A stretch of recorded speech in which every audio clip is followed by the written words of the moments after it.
hurry!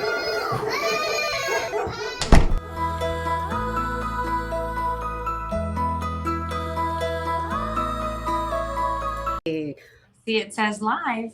It says live. We're totally live. Welcome to Mom Cave Live, where we may have lost our minds, but we haven't lost our sense of humor. And I'm live tonight with my buddy Meredith. You might know her as That's Inappropriate, all things That's Inappropriate. And we're just going good. Oh, and it's of course going to do the thing where I'm getting rid of that. It's going to do the thing where it gives us an echo. Okay, all gone. Ah! Are we halfway through summer? I think we only have, well, my kids go back to school August 10th. Yeah. So you go back to school much sooner than us. Yes. Florida goes back, but we were out May 25th. Oh my God. Yeah. Okay, so we're just shifted. It's the same thing. Okay. Hold on. I'm trying to make us go live on all the places. Go live on Instagram too. Yay. Y'all watching on Facebook, comment, say hello. We're going to talk about how we survive with kids during the summer. It may or may not go to Instagram. That's all good. Okay. So, Meredith, do you have a busy summer? So let's see. My kids are 17, 14, 12. Okay. So my oldest just got back 2 days ago from 7 days away at a pole vaulting camp. My daughter he leaves again Friday for another pole vaulting camp. My daughter leaves Sunday for a week at a camp in Tennessee, which isn't even in the same state as we are. Then she comes home on Saturday. I get to wash all of her clothes, repack everything, and then I drive her to her next camp the day after. Oh, wow. And that camp, she's going and my youngest. But today and tomorrow were the only 2 days this summer that all of my kids were home at the same time. And so we decided to kind of make a quick staycation out of it so we could at least spend some time with them. But it's just been brutal between sports and camps and everybody's activities. And totally. I tried to take some time off from the tour. And so I didn't schedule too much in July and August, but it's just been nonstop. And then today I had a total meltdown in my car because I had to sign up my firstborn for his senior pictures. Oh, so sad. I know. And it's good that you guys all get to be together because soon he's going to be taking off, flying the coop, leaving the nest, and you won't be able to have as much time together. I know. It's been crazy. And so I wish we would have planned like a actual trip. But I say that knowing that if we had spent thousands of dollars to take them somewhere, they would have fought the entire time. Hated it, yeah. So I was like, we can be staycationing for free, and you can fight all you want because I don't care if you spend any money on it. It's free fighting. Free fighting is fine. It's paid fighting, no good. Same fighting that you do at home. Right. Yeah. You know, they always say like that's what vacation for a mom is, just parenting in another place. You're just doing the same shit, but in another place. Laundry right now. Oh, great. On your staycation. So hi, Amy. Hi, Bunny. They're popping in the comments and saying hello. Tell us what you are doing this summer and how you're surviving it with the kiddos. Yeah, we're having a weird summer too, because this summer we decided to make no plans whatsoever. There's no camp. There's nothing. There's just us and our wonderful family time together. As you can see, that's not going great. Yeah, my husband and I both work from home, and my kids are a little younger. My oldest is the age of your youngest. So I have a 12-year-old and a just turned 8-year-old. And I made a list. I made a list on my phone of all the cool activities I was going to do with them this summer and all the fun things. And they're really creative, and none of them have anything to do with internets or video games. I don't think we've done one thing on the list. Yeah. Yeah. I mean, that's brave of you. It's not like I made a choice, really. It was two things. It was way too busy, like at the end of the school year with all of the baseball and the dance classes and all the things. And I was like, no more things, no more schedule for the summer. Yeah. And then also the fact that I'm broke and I have no money, so I can't afford camp. So not only are they not in camp, but I'm working my ass off to make the money while they're not in camp. Right. And everybody's been crazy. Yeah, it's tough because I love having some unstructured time where you don't feel like you're pressed to get to the next event or the next activity. Right. But I feel like at a certain age, that's just not an option anymore with them because they have so many other interests and things that they're doing. Mm-hmm. So that like should be, right? That's normal development. You're right at that time. You're right. I want to say maybe halfway through middle school or even 8th grade is where it just starts, like the wheels fall off and it's like they just, they don't realize that they can't drive yet or they have no money and they make all sorts of plans. Right. And so you're like right at the cusp of where it's going to start, like everything is just going to be super hectic. And that's just how it is because it's every phase and stage is different. Yeah. But I mean, that's totally normal. But like, it is nice. Like there weren't many days this summer that I woke up and had nothing to do. But the days that did happen, when I say nothing, I mean cleaning the house, doing all the laundry, the normal stuff that a mom does when she says she did nothing all day. Right. You still have to do those things. Right. Like that only happened not even a handful of times because I had to be up for horseback or up for basketball camp or up to get somebody's, my kid's oil changed or up to do it. And you're just like, oh my God.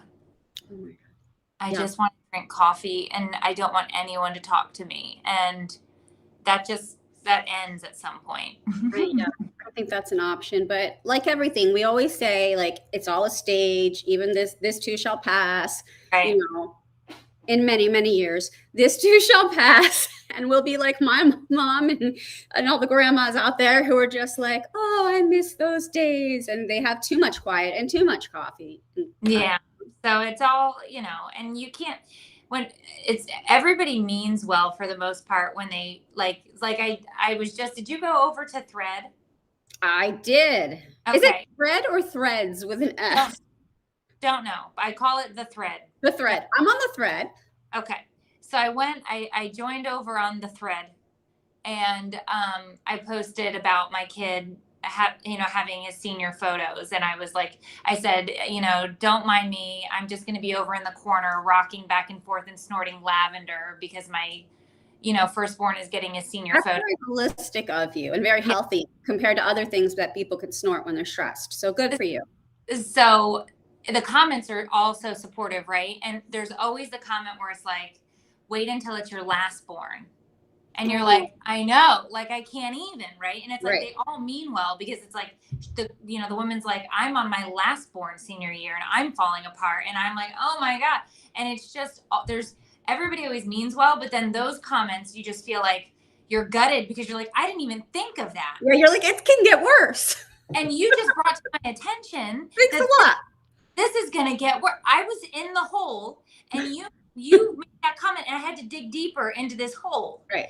Because I didn't even think of that yet because he's 12. So that hasn't even entered in yet because he's just now getting armpit hair and, likes to watch, what was he watching? Oh, he loves to watch Friends right now. Oh, wow. Because Jennifer Aniston. So, we're just getting into that, right? But then I'm getting ready to send one away, not to prison, but you don't think about that. And then when somebody brings it to your attention, they mean well, but you're just like, oh. Yeah, like let me just deal with this one catastrophe at a time here. That's parenting. One catastrophe at a time. Yeah. So it's, but that's what it is. Like I was thinking about it today when I was on the beach. We took the kids to the beach and I hate the water. I love to look at it and listen to it, but I hate when they're in it because I just feel like I'm scanning nonstop. And I was like, I can't remember the last time that I truly like exhaled. Right.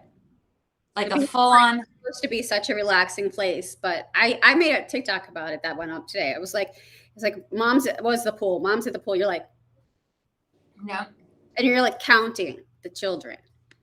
So God forbid you sigh or look at a book or anything. You can't.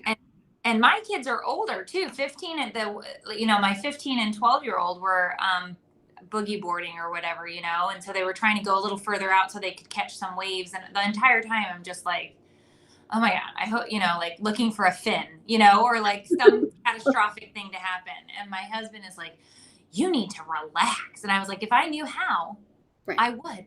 If I relax, somebody could get eaten by a shark. Right. That's Who else is watching out. That's what you think. That's what you assume right away. And of course I'm so neurotic that I made us sit next to the lifeguard tower.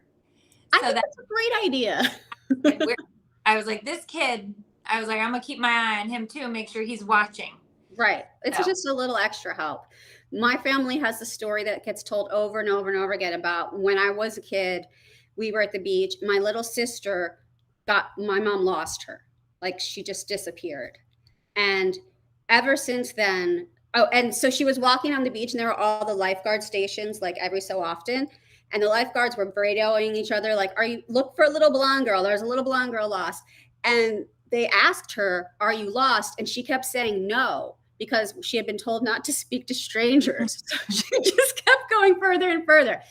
Anyway, ever since then, it's always about like being next to the lifeguard station and being like, okay, kids, this is where we are. This is our number.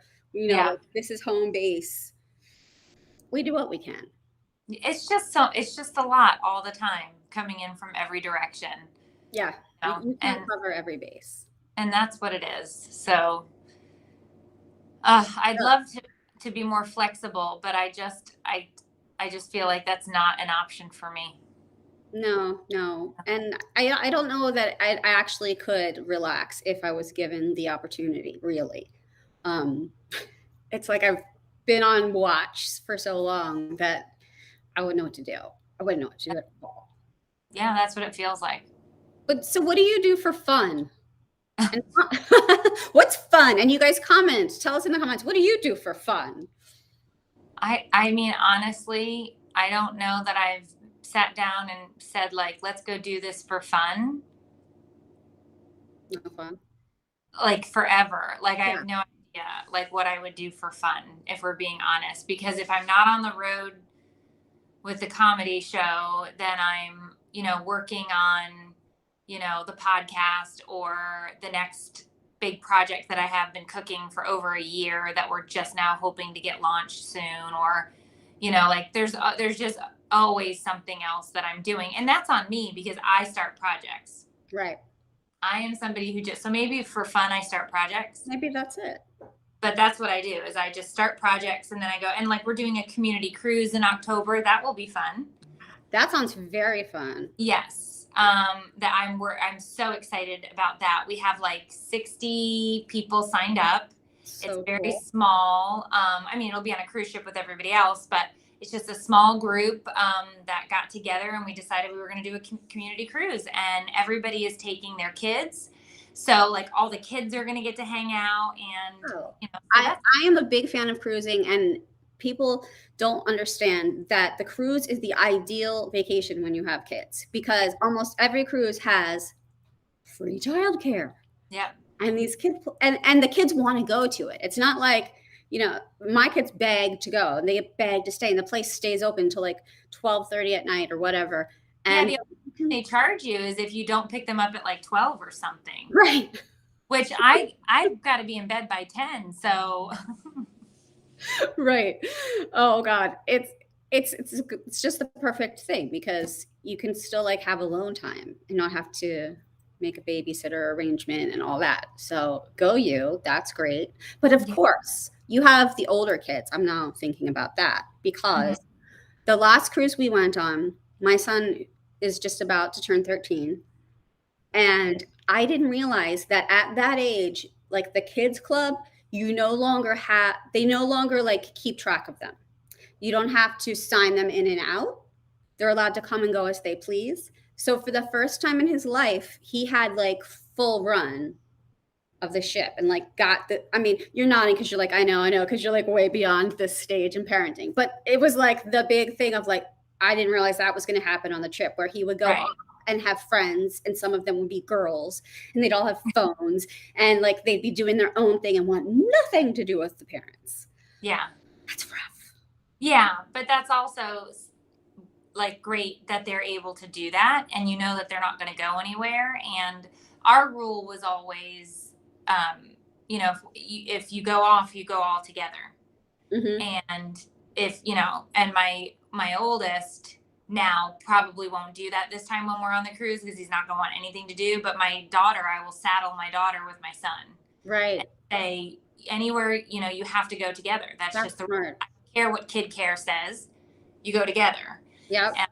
Because, you know, I don't trust my 12-year-old as far as I can throw him. So he has to be with his sibling. Mine are just too far apart. They're 5 years apart. So like that doesn't always work because she's not old enough. She has to be in the little kid place and he's in the big kid place. Well, and that's like my oldest and youngest are 5 years apart. Okay. So Sophia and Brian are 18 months apart. Wow. So I smush them. She gets all the time. I'm like, nope, you go with your sister. That's what sisters are for. I'm a big sister and that's what we do. Yeah. Okay. So we've determined that you don't have any idea of how to have fun. Oh, no. You're a workaholic. Yes. Okay. What about, do you have any grandparents of your children in proximity of you? No. No grandparent help. Yeah. No, we are kind of out on our own. All of our family, we moved during the pandemic. Right. So in 2020, we moved from west coast of Florida to east coast of Florida, and it's not close. It's a 5-hour drive. Oh, that's way too far. Yeah, that's not like, let's take a day trip. Like you can't. No. So we are literally all by ourselves here. So we don't have any family help. It's not like you can be like, well, we'll just go away for the weekend and so can stay with the kids. There's none of that. So we haven't taken a trip, just the two of us. I couldn't tell you the last trip we took that was just the two of us. Right. No, maybe I can. You can? 29. Yeah. Maybe it was 2019. Mine was pre-pandemic for sure. It was my 40th birthday. We did a trip. Yeah, we went to New York City. Oh, fun. Yeah. I think. I can't remember. I'm trying to think now, and I'm like, I don't know. We don't know. I had envisioned us of having like lots of helpful tips to tell people about like things to do and how to deal with kids over the summer, but because it's us, we don't. We just don't. All we have is sympathy, empathy. Yeah. I'm not a tips and tricks or a hacks kind of gal. That's why like the name of our podcast is Advice-ish, because you probably shouldn't take it. Like it's not probably the best advice. So we just, I think sympathizing, empathizing, and knowing you're not alone is probably the most comforting thing in motherhood. Yes. Because a stranger who you don't know, who's a mom, can look at you. Like today on the beach, I watched this woman run a zone defense, and I think she had, four of the 5 kids there, I think were hers. I think one was a friend of the older kid. Okay. And she was just zigging and zagging and catching kids before water and here and there. Oh, gosh. Her, and the whole time I'm thinking, I remember being you and like scooping at kids and grabbing and no, don't put that in your mouth, and and then she's got an older one too who was running down the beach and not listening to her, and I was just like, oh, I remember that, and I feel for you, because it's all the same stuff, different day, different decade, even. It's the same stuff. We all go through the same stuff. The best is when you just make eye contact with that other mom and like you don't know each other, you've said nothing, but it's like, I'm with you. I got you. And totally. Yeah. Well, Meredith, I'm with you. I've got you. Yeah. Over the internet, and please just pray for us that we make it through this summer. I feel you. I really do. It is so tough when you do take away all the structure and all the schedule, because you just feel like there are no boundaries. There's nothing holding it together. It's just all flippity flappity. Flippity But there are good parts of that too, because you aren't pressed to get somewhere at a specific time. You don't have to be out the door. You don't have to do those things. But then the moments in between where they're jumping on the couch and screaming and throwing crap at the TV. That's no good. Yeah, it sucks. So, it is what it is. Meredith, tell everybody about when you're going on tour next, when they can see you, and all that good stuff. So I am doing Charlotte, North Carolina on July 18th. I just got back from there. My family's there. Oh, yeah. Mm-hmm. So I'll be there at the Comedy Zone on July 18th. And then I go to Greenville, South Carolina on the 19th. Then I come home, and a couple of days later on July 25th, I'm in Gainesville. The 26th, I'm in Orlando. And the 27th, I'm in Tampa. And then I have a couple of down weeks while we get the kids off to school and back together. And then I'm gone every week until the end of the year. Wow. So you can find tickets and shows at meredithmasony.com/tour. Okay. And I have I think right now on the schedule, I think I have 35 shows between now and end of December. And we're booking out 2024. Impressive. Okay. Well, you don't have time to do anything for fun, because that's what you do. You tour around and make people laugh. But I love it. So it is fun for me, because there is nothing like being in a comedy club with a bunch of moms who are all yelling at the same time. Yes, that is me. Yes, that is my life. And there's nothing more validating than knowing that your story resonates with somebody else, right? So that is what I do for fun. That's so cool. You guys go check it out. Check out the tour. Thank you for hanging with me for this time, Meredith. Of course, anytime. Yeah, I'm gonna go grab the feral. I haven't fed them yet. 7:53, so I'm gonna go do that. Well, welcome to my world. Macaroni and cheese and hot dogs are a completely okay dinner. Don't let anybody tell you different. You put frozen peas in the mac and cheese water when it's boiling, and it's like health food. That's what I do. Totally. I already had a freezer pizza today and tacos for dinner, and I'm going to take them for ice cream right now. All right. All right. Enjoy your ice cream. You guys enjoy your summer. Just come laugh with us when you need to, cry with us, whatever you got to do. And see you soon, Meredith. Bye. Stop again.